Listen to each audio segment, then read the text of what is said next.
Hi, my name is Corey Davila, and I'm doing my demonstration speech today. Here's my crew.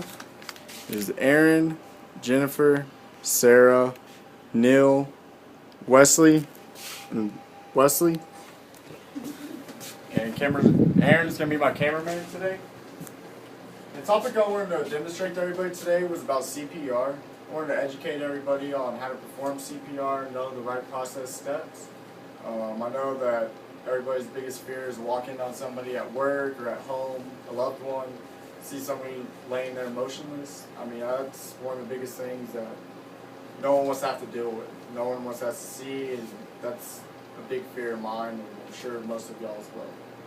So, the first thing I wanted to do is, I'm going to use Wesley as my demonstration here, and if you would just lay on the ground. Okay. The first thing you do if you walk in a room and see someone laying on the ground is you want to assess the situation. You want to make sure there's no blood on the ground. You want to make sure that there's nothing that's going to hurt you to bring you in the situation. So first thing you're going to do is check to see if they're breathing. You want to see if they're breathing, listen, and then you want to get their attention. Hi, my name is Corey. I'm CPR certified. Can you hear me? Can you hear me? And if they don't respond, then you want to see if there's anybody else around the area so you can get their attention.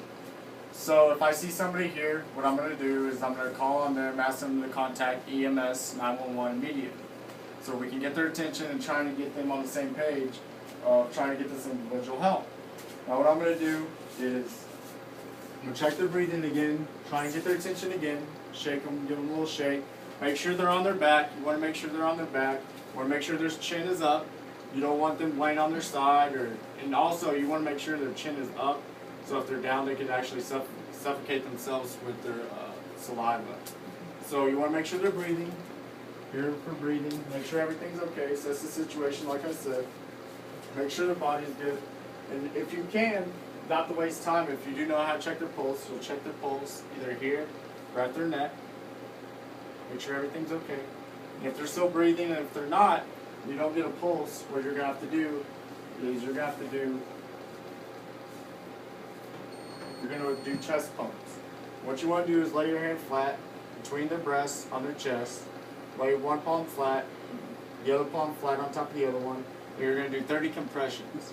You're going to hover over them, you're going to do 30 compressions, then you're going to listen for the breathing, and after 30 compressions, then you're going to go through your basic steps over again, try to get their attention, shake them, see if you get a response, check for breathing, and then about every 2 minutes you're going to do it again.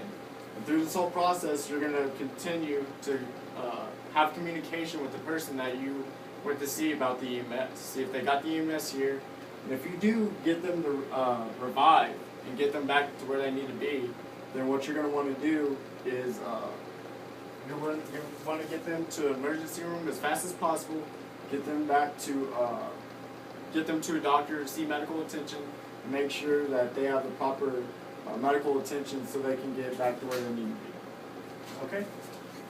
Okay.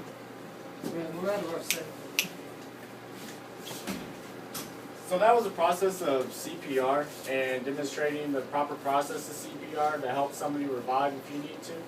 And we want to make sure that we don't get in this situation ever. And if we do, hopefully we have the proper steps to have so we can get this person back to where they need to be in their health and seek medical attention if need be. So I hope everybody got the proper process of PPR or CPR out of this. And thank you for attending my speech. And here's my crew again. Here's Aaron, Jennifer, Sarah, Neil, Wes, and Wesley.